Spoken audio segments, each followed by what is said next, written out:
말씀 보겠습니다. 하나님의 말씀은 요한복음 20장 19절에서 31절까지 말씀입니다. 요한복음 20장 19절에서 31절까지. 제가 가지고 있는 성경은 신약성경 183페이지입니다. 우리 찾으셨으면 천천히 한 목소리로 합독하겠습니다. 이날 곧 안식 후 첫날 저녁 때에 제자들이 유대인들을 두려워하여 모인 곳에 문들을 닫았더니 예수께서 오사 가운데 서서 이르시되 너희에게 평강이 있을지어다. 이 말씀을 하시고 손과 옆구리를 보이시니 제자들이 주를 보고 기뻐하더라. 예수께서 또 이르시되 너희에게 평강이 있을지어다. 아버지께서 나를 보내신 것 같이 나도 너희를 보내노라. 이 말씀을 하시고 그들을 향하사 숨을 내쉬며 이르시되 성령을 받으라. 너희가 누구의 죄든지 사하면 사하여질 것이요 누구의 죄든지 그대로 두면 그대로 있으리라 하시니라. 12 제자 중에 하나로서 디두모라 불리는 도마는 예수께서 오셨을 때 함께 있지 아니한지라. 다른 제자들이 그에게 이르되 우리가 주를 보았노라 하니 도마가 이르되 내가 그의 손에 못자국을 보며 내 손가락을 그 못자국에 넣으며 내 손을 그 옆구리에 넣어보지 않고는 믿지 아니하겠노라 하니라. 여드레를 지나서 제자들이 다시 집 안에 있을 때에 도마도 함께 있고 문들이 닫혔는데 예수께서 오사 가운데 서서 이르시되 너희에게 평강이 있을지어다 하시고 도마에게 이르시되 내 손가락을 이리 내밀어 내 손을 보고 내 손을 내밀어 내 옆구리에 넣어보라. 그리하여 믿음 없는 자가 되지 말고 믿는 자가 되라. 도마가 대답하여 이르되 나의 주님이시오 나의 하나님이시니이다. 예수께서 이르시되 너는 나를 본고로 믿느냐? 보지 못하고 믿는 자들은 복되도다 하시니라. 예수께서 제자들 앞에서 이 책에 기록되지 아니한 다른 표적도 많이 행하셨으나 오직 이것을 기록함은 너희로 예수께서 하나님의 아들 그리스도이심을 믿게 하려 하며 또 너희로 믿고 그 이름을 힘입어 생명을 얻게 하려 함이니라. 아멘. 우리 서로 환영하겠습니다. 주님의 이름으로 우리가 찬양을 해야 되지요. 큰일 났습니다. 자꾸 왔다 갔다 해서. 찬송가 585장입니다.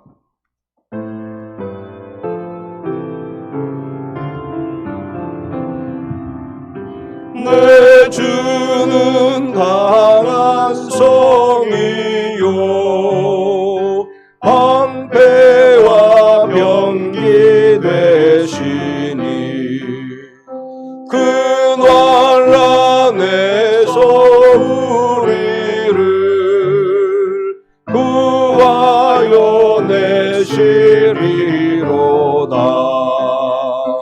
옛 원수 마귀는 이때도 힘을 써 모략과 권세로 무기를 삼으니 전하에 누가 당하랴. 내 입만 의지할 때는 패할 수밖에 없도다. 힘 있는 장수 나와서 날 대신하여 싸우네. 이 장수 누군가 주 예수 그리스도 만군의 주로다. 당할 자 누구랴 반드시 이기리로다. 이 땅의 마귀들 끌어 우리를 삼키려 하나. 힘내지 말고서 걷거라. 진리로 이기리로다. 친척과 재물과 명예와 생명을 다 빼앗긴데도 진리는 살아서 그 나라 영원하리라.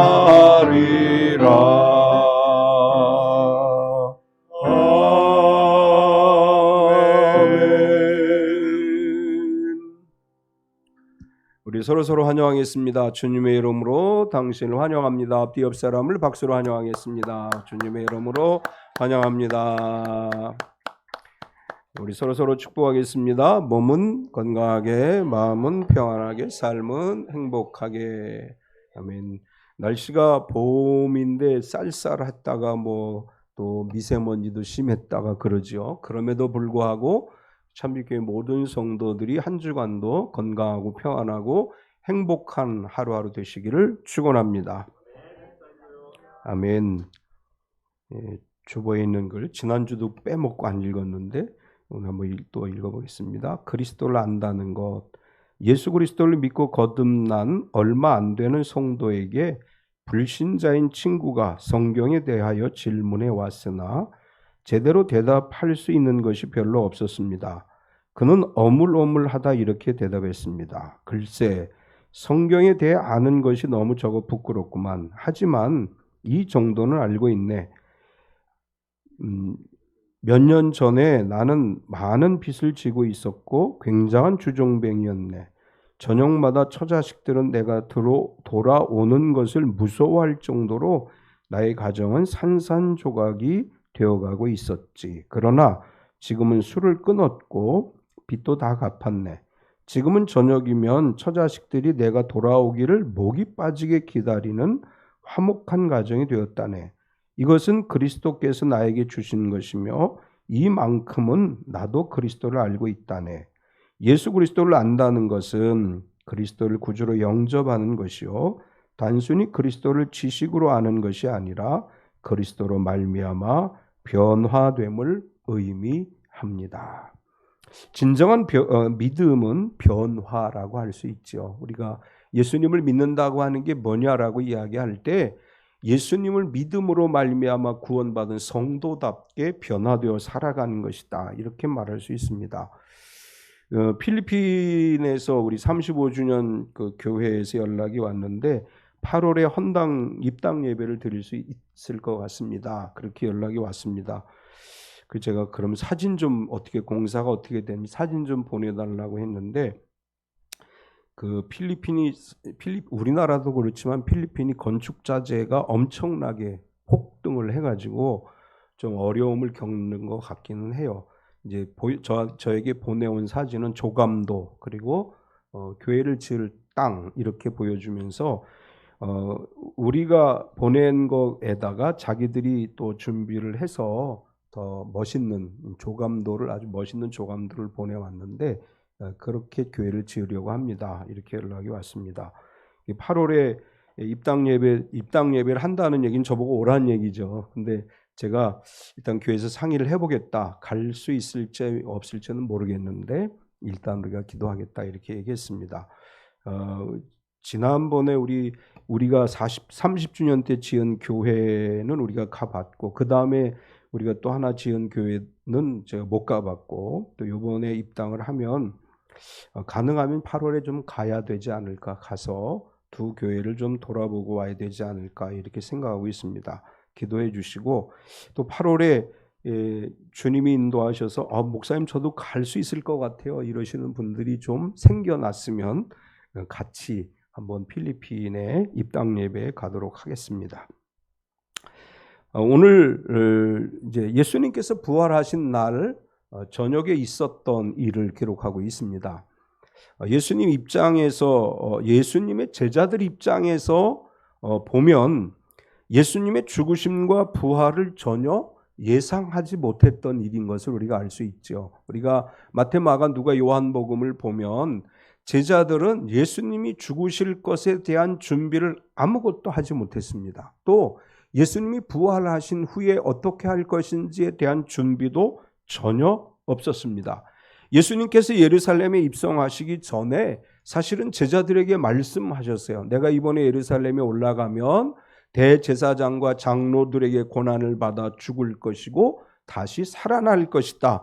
이렇게 말씀하셨는데 제자들은 예수님이 하신 말씀을 전혀 관심을 기울이지 않아서 그런 일이 있을 것이라고는 상상도 하지 못했던 것입니다. 대부분의 사람들은 다른 사람의 말을 들을 때 자기가 듣고 싶은 것만 듣는 경향이 있죠.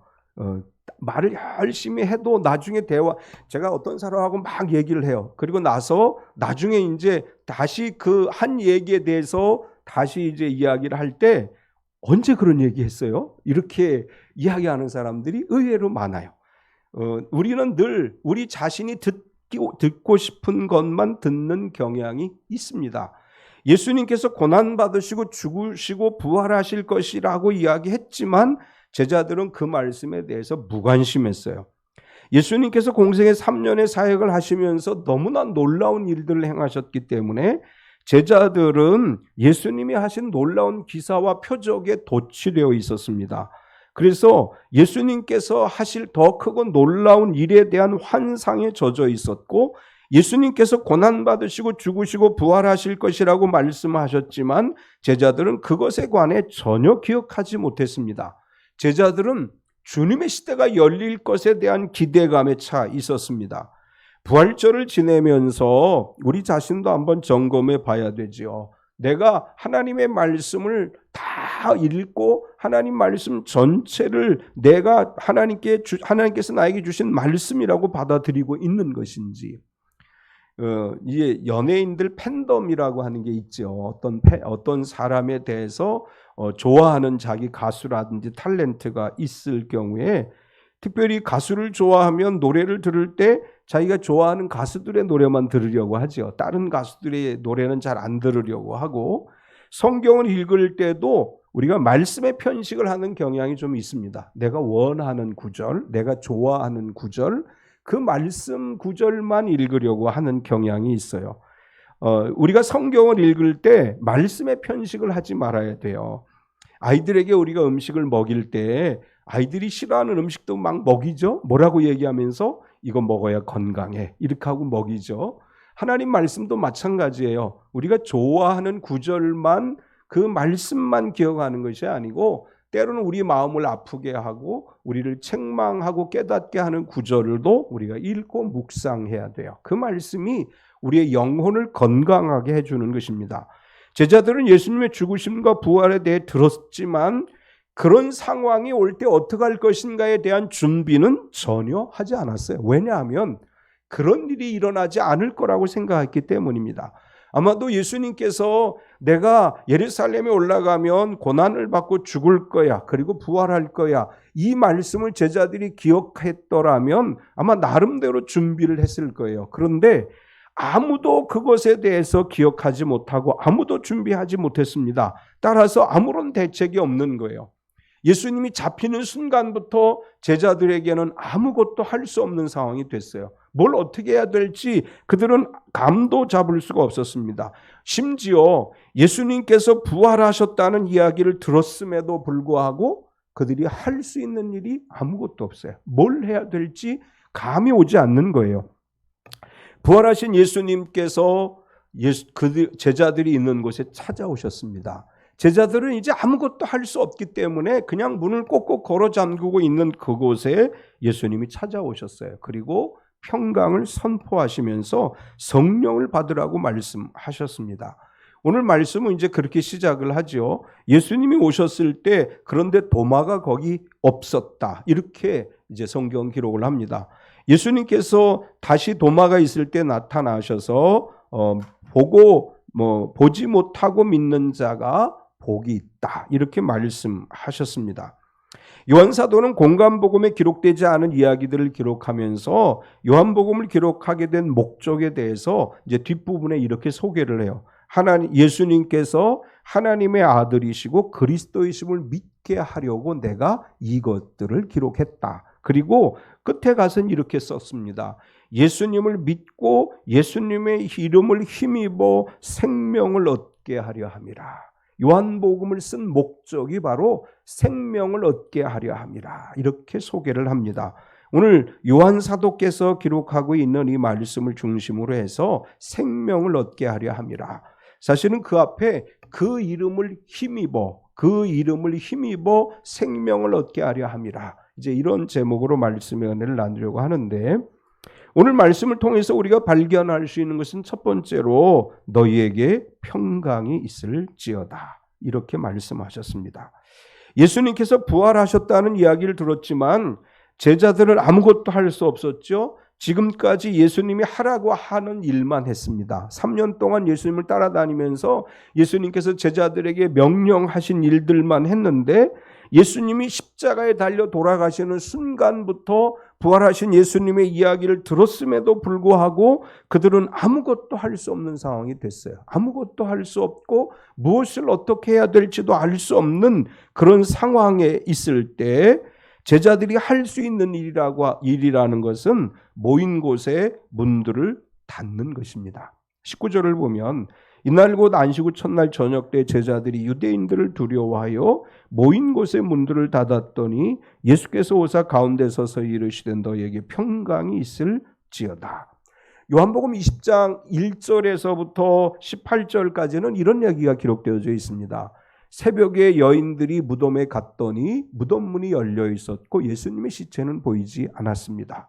여인들이 제자들에게 달려와서 예수님의 시체가 없어졌다고 이야기합니다. 그 이야기를 들은 베드로와 요한으로 추정되어진 주의 제자가 예수님의 무덤까지 달려가서 무덤 안을 들여다봤는데 거기 예수님은 계시지 않았습니다. 제자 둘은 무덤이 비어 있는 것을 보고 다시 내려왔고, 막달라 마리아는 여전히 그 무덤 앞에 있었고, 예수님이 막달라 마리아에게 나타나셔서 제자들에게 가서 내가 이제 갈릴리에서 너희를 만나리라고 그렇게 전하라고 이야기했죠. 그래서 막달라 마리아는 제자들에게 와서 내가 주님을 보았다고 증언을 했습니다.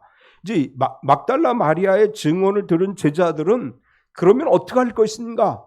아무것도 할 수 없는 거예요. 그럼에도 불구하고, 부활하셨다는 이야기를 들었음에도 불구하고 그들이 할 수 있는 것은 아무것도 없었고, 오히려 예수님을 죽였던 유대인들을 두려워해서 모인 곳에 문을 걸어 잠갔습니다. 우리가 제자들의 일주일 전의 모습을 회상해 보면 예루살렘에 입성할 때 제자들의 모습은 어땠습니까? 기세등등했죠. 이번에 예수님이 예루살렘에 입성하시면 그의 나라가 세워질 것이다. 그래서 제자들은 주님의 나라가 임하시거든 하나는 우편에 하나는 왼편에 누가 높은 자리에 앉을 것인가, 이것 때문에 설전을 벌이고 이렇게 했던 제자들이에요. 그런데 예수님이 십자가에 달려 돌아가시는 상황이 됐습니다. 예수님이 부활하셨습니다. 부활하신 이야기를 들었음에도 불구하고 제자들은 두려움에 쌓여 있었어요. 유대인들이 우리를 죽일지도 모른다. 그래서 그들이 한 일이라고는 자신들이 모여 있는 곳에 문을 걸어 잠그는 일입니다. 아무도 들어오지 못하게 꼭꼭 걸어 잠그고 아마 숨죽이고 있었겠죠. 소리를 조금도 내지 않았을 거예요. 유대인들이 지나가다가 여기 예수님을 따라다니던 사람들의 목소리가 들려, 그렇게 소문이 날까 봐 그들은 모인 곳에 문을 걸어 잠그고 숨소리도 제대로 내지 못하고 아주 조용히 그렇게 두려움 속에 쌓여 있었습니다. 예수님께서는 그들을 찾아오셨습니다. 문을 닫았다고 하는 것은 절망과 두려움이라는 의미가 있는 것이죠. 문을 걸어 잠근다고 하는 것은 절망과 두려움 속에서 이제 이 위기 속에서 어떻게 할 것인가를 모른 채로 그렇게 숨어 있는 상황을 이야기하는 것입니다. 우리가 살아가면서 절망과 두려움 때문에 마음의 문을 닫고 절망과 두려움 때문에 아무것도 하지 못한다면 그렇게 하는 사람들이 결국은 어떻게 발전해요? 은둔형 외톨이가 되는 거죠. 우리가 신앙생활을 하고 예수님이 나의 구세주이심을 믿고 하나님이 천지를 창조하셨음을 믿는다면 절망과 두려움의 문을 열어야 돼요. 꼭꼭 걸어 잠그고 숨어 있는 것이 아니라 우리가 잠그고 있던 문을 열어 제끼고 세상 속으로 나아갈 수 있어야 됩니다. 예수님은 그런 제자들에게 찾아오셨습니다. 제자들은 예수님을 보고 기뻐했습니다. 19절에서 20절까지를 보면 이날 곧 안식 후 첫날 저녁 때 제자들이 유대인들을 두려워하여 모인 곳에 문들을 닫았더니 예수께서 오사 가운데 서서 이르시되 너희에게 평강이 있을지어다. 이 말씀을 하시고 손과 옆구리를 보이시니 제자들이 주를 보고 기뻐하더라.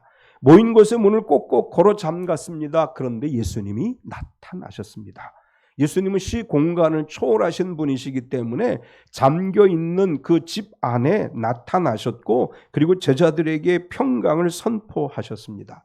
지금 제자들은 두려움과 절망이죠. 절망과 두려움 속에 쌓여있는 제자들에게 제일 먼저 필요한 것은 평강이에요. 예수님은 그들에게 가장 먼저 너희에게 평강이 있을지어다 말씀하셨습니다. 오늘 이 시대를 살아가는 그리스도인들에게 예수님 같은 말씀을 하십니다. 너희에게 평강이 있을지어다. 주님이 우리에게 들려주신 음성을 듣는 시간이 되시기 바랍니다. 너희에게 평강이 있을지어다. 그렇게 선포하신 다음에 손과 옆구리를 보여주셨습니다. 제자들은 예수님의 손과 옆구리를 보고 기뻐했습니다.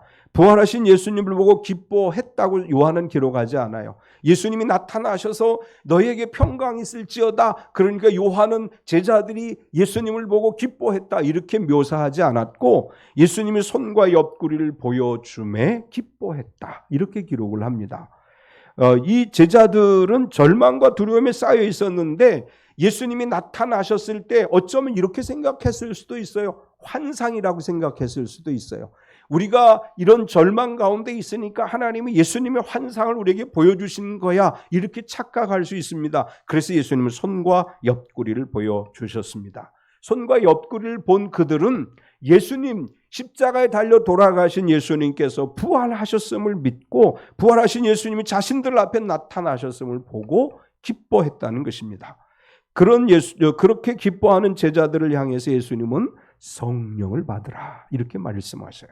21절에서 22절까지를 보면 예수께서 23절까지 예수께서 또 이르시되 너에게 평강이 있을지어다. 아버지께서 나를 보내신 것 같이 나도 너희를 보내노라. 이 말씀을 하시고 그들을 향하사 숨을 내쉬며 이르시되 성령을 받으라. 너희가 누구의 죄든지 사하면 사해질 것이요 누구의 죄든지 그대로 두면 그대로 있으리라 하시니라. 예수님이 평강을 선포하신 다음에 손과 옆구리를 보여주셨습니다. 제자들은 부활하신 예수님을 보고 기뻐했습니다. 예수님은 또다시 그들에게 평강을 선포하셨습니다. 그리고 그들을 향해 숨을 내쉬며 성령을 받으라고 말씀하셨습니다. 예수님께서 평강을 주시고 성령을 주시는 이유는 세상으로 그들을 보내시기 위함이다 이렇게 말씀하셨어요. 아버지가 나를 보낸 것 같이 나도 너희를 보내노라 이렇게 말씀하세요.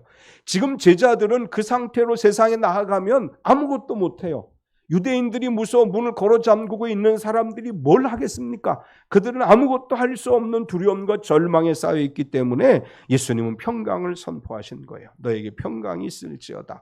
하늘에서 내려오는 평강이 너에게 있을지어다. 그리고 예수님 말씀하시기를 성령을 받으라. 평강과 성령이 임할 때 세상에 나아가서 전도자가 되고 증거자가 될 수 있습니다. 우리가 하나님이 주시는 평강을 가질 때 우리가 살아가는 세상에 나아가서 승리할 수 있습니다. 우리가 살아가는 세상이 얼마나 험악합니까? 지금 우리에게 얼마나 많은 두려운 일들이 있습니까? 끊임없이 닥쳐오는 수많은 두려움들이 우리 앞에 있죠. 이런 두려움을 이기는 것은 하나님이 주시는 평강입니다. 또 어떻게 해야 될지 모를 때 성령이 우리에게 오십니다. 보혜사 성령께서 오셔서 우리를 도와주시는 거예요. 성령이 우리 가운데 오셔서 우리와 함께 하실 때 우린 세상에 나아가 승리할 수 있습니다. 오늘 예배를 드리고 월요일부터 우리가 일주일 동안 세상에 나아가서 생활하는 동안 하나님이 주시는 평강과 성령 충만함을 가지고 나아가서 우리의 세상살이 가운데서도 하나님의 돕는 은혜와 평강으로 승리하는 삶을 살아가고 그리스도의 증인으로 살아가는 하루하루 되시기 바랍니다. 두 번째는 예수님께서 믿는 자가 되라 이렇게 말씀하십니다. 부활하신 날 저녁 때 예수님께서 제자들을 찾아오셨을 때 그곳에 도마가 없었다 이렇게 기록을 하지요. 도마가 왜 없어졌는지는 요한 사도가 설명하지 않아요. 모든 제자들이 다 두려워서 모인 곳에 문을 걸어 잠그고 있는데 그 제자들과는 달리 도마는 밖으로 나갔습니다. 무슨 일 때문에 나갔는지 모르지만 어쨌거나 그 볼 일을 다 보고 들어왔을 때 제자들이 이 도마에게 이야기합니다. 우리가 부활하신 주님을 만났다. 그러니까 도마가 뭐라고 얘기하느냐 하면 나는 예수님을 직접 경험해야 믿을 수 있다. 이렇게 이야기해요. 부활하신 예수님을 내가 직접 경험하지 않고는 믿을 수가 없다. 24절과 25절에 12제자 중에 하나로서 디두모라 불리는 도마는 예수께서 오셨을 때 함께 있지 아니한지라. 다른 제자들이 그에게 이르되 우리가 주를 보았노라 하니 도마가 이르되 내가 그의 손에 못자국을 보며 내 손가락을 그 못자국에 넣으며 내 손을 그 옆구리에 넣어보지 않고는 믿지 아니하겠노라 하니라. 도마는 예수님이 부활하셨다는 이야기를 들었음에도 불구하고 믿지 못하겠다고 이야기합니다. 제자들은 이렇게 얘기합니다. 도마야, 우리가 문을 다 걸어 잠그고 있었어. 그런데 시공을 초월하신 예수님이 우리 앞에 나타나셨어. 그리고 우리에게 평강을 말씀하셨어. 그렇게 이야기하니까 도마는 이렇게 얘기하는 거예요. 나는 못 믿겠어. 내가 직접 그 손에 못자국 난 거기 만져보고 창에 찔린 그 옆구리에 내 손을 넣어보고 그래야만 나는 예수님을 믿을 수 있어. 도마는 얘기하기를 나는 예수님을 경험해보지 않고는 믿을 수 없다고 이야기하는 것입니다. 우리가 전도하다 보면 도마처럼 이야기하는 사람들이 있죠. 하나님을 보여달라. 하나님을 믿는다면 하나님께서 그럼 우리에게 어떻게 나타나시는지 하나님이 계신 증거를 보여달라 이렇게 말하는 사람들이 있습니다. 믿지 않는 사람들뿐 아니라 우리도 그렇게 기도할 때가 있지요. 하나님 이 기도를 이루어 주시면 하나님이 계신 것을 내가 믿겠습니다. 떼쓰듯이 기도하지요. 우리가 종종 하나님께 그렇게 기도를 해요. 하나님이 계신다면 내 이 어려움을 돌아보시고 하나님께서 내 기도를 들어주시면 내가 하나님이 계심을 분명히 믿겠습니다. 그렇게 기도하지 않나요? 우리도 그렇게 기도해요. 우리는 종종 도마를 향해서 손가락질을 합니다. 의심 많은 도마라고 이야기합니다. 그런데 사실 우리도 그래요. 우리도 의심을 해요. 주님이 보여주시지 않으면, 응답하시지 않으면, 확실한 증거가 없으면 이렇게 조건을 달아서 기도할 때가 있습니다.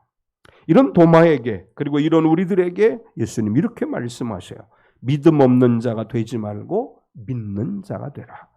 26절에서 27절을 보면 8일 지나서 제자들이 다시 집 안에 있을 때 도마도 함께 있고 문들이 닫혔는데 예수께서 오사 가운데 서서 이르시되 너에게 평강이 있을지어다 하시고 도마에게 이르시되 내 손가락을 이리 내밀어 내 손을 보고 내 손을 내밀어 내 옆구리에 넣어보라. 그리하여 믿음 없는 자가 되지 말고 믿는 자가 되라. 도마가 경험해보지 않고는 내가 믿지 못하겠습니다. 이렇게 이야기하니까 8일 후에 예수님이 나타나셨습니다. 그리고 예수님께서 직접 손을 보여주시면서 말씀을 하시는 거예요. 도마야, 와서 내 손을 만져보라. 그리고 내 손을 내 옆구리에 한번 넣어보라. 그리고 믿음 없는 자가 되지 말고 믿는 자가 되라고 그렇게 말씀하셨습니다. 저는 이제 도마가 현대인이 보기에는 지극히 정상적인 사람이라고 생각을 해요. 우리 현대인들의 이 사고, 현대인들의 이 이제 생각 가지고 있는 일반적 이제 현 상황에서 생각을 보면 도마와 같이 우리가 반응하는 건 너무나 당연한 거예요.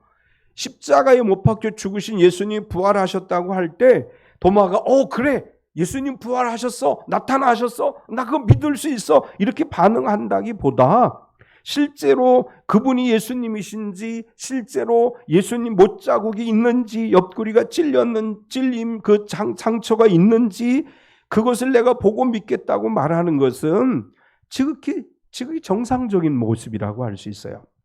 제가 종종 도마의 이야기를 할 때 그런 이야기를 해요. 제자들은 예수님의 손과 옆구리를 안 보고 믿었나? 아니잖아요.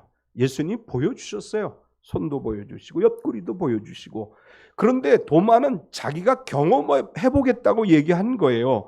사실은 우리는 이제 의심 많은 도마라고 자꾸 이야기하지만 사실은 제자들도 손과 옆구리를 안 보지 못했다면 못 믿었을 거예요. 그러니까 예수님 보여주신 거예요. 그렇게 보고 나서 기뻐했습니다.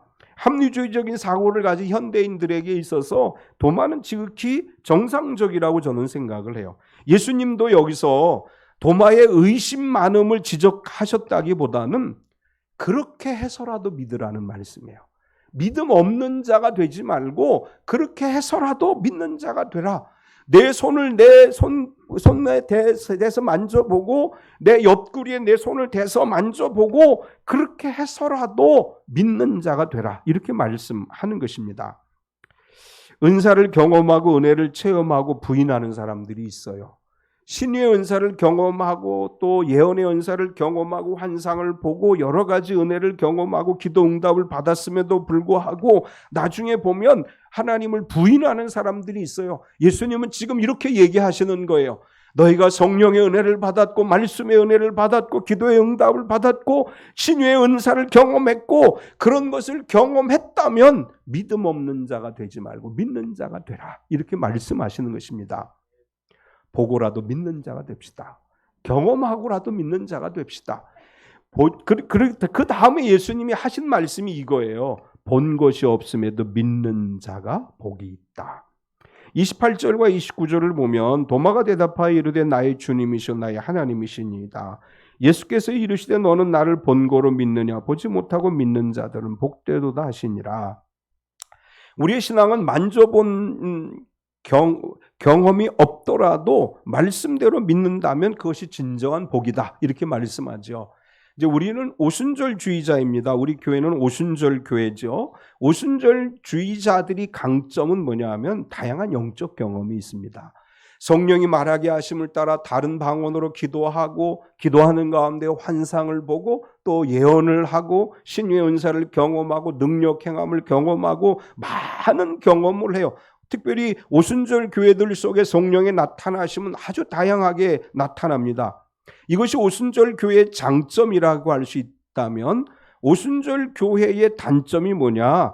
너무 체험을 중요시하고 체험에만 이제 이렇게 관심을 가지려고 하는 경향이 있다고 하는 거예요.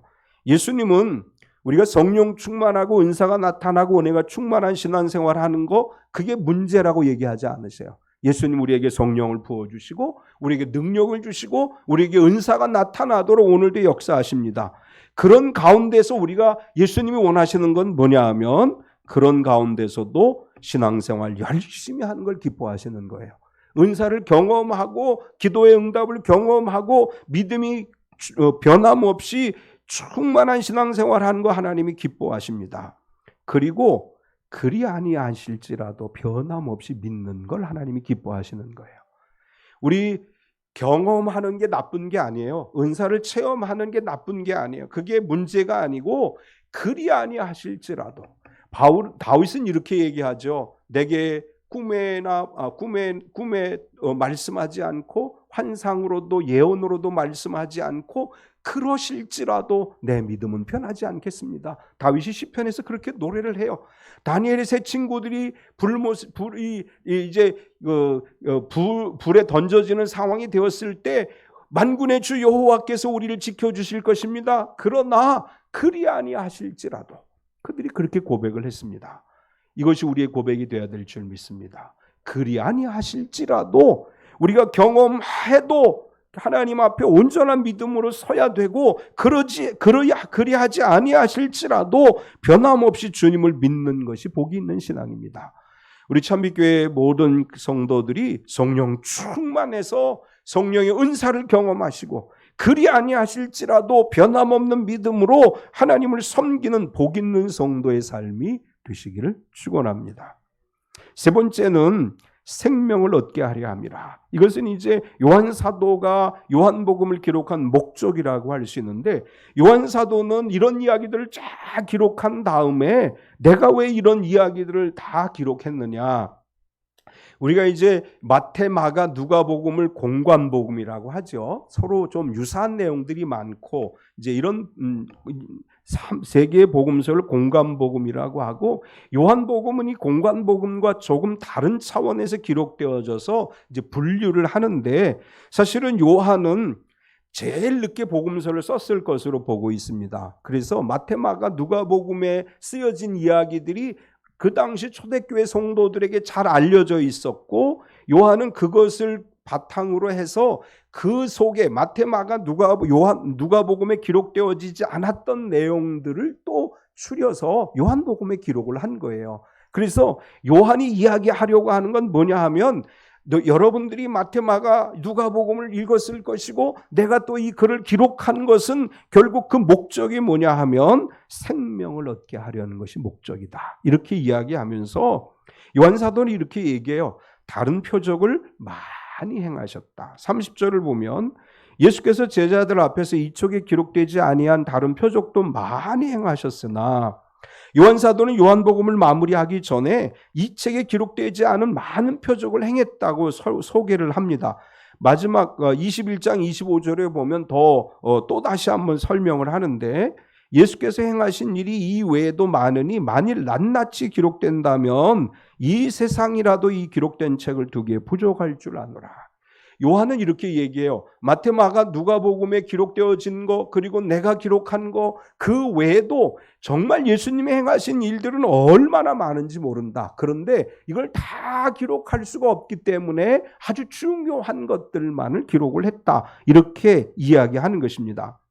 우리가 신앙생활을 하면서 하나님께로부터 받은 은혜는 헤아릴 수 없지요. 이제 시간이, 우리가 신앙생활을 하면서 신앙생활 1년, 2년, 10년, 20년, 30년 하면서 자꾸 잊어버리기 때문에 하나님께 받은 은혜가 없는 줄 알아요. 돌아보면 요한의 고백과 같아요. 하나님이 나에게 베풀어 주신 은혜가 얼마나 많은지 낱낱이 기록하면 세상에 그 책을 두기도 부족할 정도로 하나님 우리에게 수없이 많은 은혜와 은총을 베풀어 주시고 또한 그런 복을 우리에게 내려 주신 줄 믿습니다. 이렇게 많은 일들이 있음에도 불구하고 이렇게 요약되어진 중요한 내용들만을 기록한 것은 너희로 믿게 하려 함이라. 31절에 오직 이것을 기록함은 너희로 예수께서 하나님의 아들 그리스도이심을 믿게 하려 하며 또 너희로 믿고 그 이름을 힘입어 생명을 얻게 하려 함이니라. 요한복음뿐만 아니라 마태, 마가, 누가복음도 마찬가지고, 그 목적은 뭐냐 하면 이 모든 일들을 통해 예수님이 구세주이심을 믿고 예수님이 하나님의 아들 그리스도이심을 믿게 하기 위해서 이것을 기록했다. 우리가 성경을 통해서 하나님을 발견할 수 있습니다. 성경을 통해서 예수님을 믿을 수 있습니다. 우리가 성경을 읽을 때 성령이 우리 가운데 오셔서 성령께서 조명해 주시고 깨닫게 하시사 하나님 말씀 안에서 예수 그리스도가 구세주이심을 발견하게 되고, 말씀을 읽음으로 말미암아 구세주 예수님을 믿게 되고, 보혜사 성령님이 우리를 도와주심으로 말미암아 구원받은 성도로 살아가게 되는 것입니다. 하나님의 말씀을 읽을 때마다 예수님이 구세주이심을 믿는 믿음으로 살아가야 될 줄 믿습니다. 마지막 결론적으로 이렇게 얘기합니다. 그 이름을 힘입어 생명을 얻게 하려 함이라. 31절 뒷부분에 보면 그 이름을 힘입어 생명을 얻게 하려 함이니라. 이제 요 몇 주 동안 요한복음에 대한 이야기를 오전 예배도 많이 나누고 오후 예배는 계속 요한복음을 살펴보는데, 요한복음의 강조점은 생명을 얻게 하려 하는 하나님의 사랑이라고 그렇게 우리가 말할 수 있습니다. 요한은 계속 이야기하죠. 예수님의 말씀을 예수님은 이렇게 이야기하셔요. 하나님이 심판하시기 위해서 나를 보낸 것이 아니다. 하나님은 심판하시는 분이 아니시고 생명을 주시고 영생을 주시는 분이시다. 하나님은 사랑이시다. 이제 요한 사도가 쓰신 성경의 주제는 우리가 사랑이라고 얘기해요. 하나님은 사랑이시다. 그 사랑의 하나님께서 우리를 위해서 하나밖에 없으신 독생자 예수 그리스도를 보내주셨고, 우리가 예수님을 믿음으로 말미암아 죄와 허물로 인해 죽을 수밖에 없던 우리들이 죄 사함을 받고 예수님의 부활로 말미암아 영원한 생명을 얻게 됐고, 다시는 사망이 우리를 지배하지 못한다. 이렇게 말씀하셨습니다. 예수님을 나의 구세주로 믿는 모든 성도들은 생명을 얻었습니다. 우리는 예수님이 구세주이심을 믿기에 영원한 생명을 얻은 사람들입니다. 부활하신 예수님께서 제자들에게 선포하신 말씀처럼 오늘 이 말씀을 듣는 모든 성도들에게 평강이 임하고 보혜사 성령 하나님의 도우심을 받음으로 말미암아 삶의 현장에서 하나님의 은혜와 축복 가운데 살아가는 복된 삶이 되시기를 축원합니다. 참 좋으신 하나님 감사합니다. 오늘도 우리가 주님 앞에 나와 예배하게 하시고 말씀 듣게 하심을 감사합니다. 예수님이 부활하셨음에도 불구하고 제자들은 모인 곳의 문을 걸어 잠그고 있었습니다. 그들은 두려움과 절망 가운데 있었습니다. 그들에게 오셔서 평강을 선포하시고 성령을 받으라고 말씀하셨습니다. 우리 가운데 두려움과 절망에 쌓인 이들이 있거든 주님 오셔서 평강을 주시옵소서. 마음의 두려움이 물러가게 하여 주시옵소서. 하나님이 주시는 평강이 우리의 삶을 지배하게 하여 주시옵소서. 보혜사 성령님 오셔서 우리로 하여금 알게 하시고 깨닫게 하시고 성령의 도우심을 받아 살아가는 성도가 되게 하여 주시옵소서. 우리가 살아가는 세상은 불안합니다. 그러나 성령이 오셔서 우리 마음에 평강을 주시고 성령이 오셔서 우리가 어떤 상황에 놓이게 되든지 늘 승리하는 삶을 살아가게 하여 주시옵소서. 예수님의 이름으로 기도드리옵나이다. 아멘.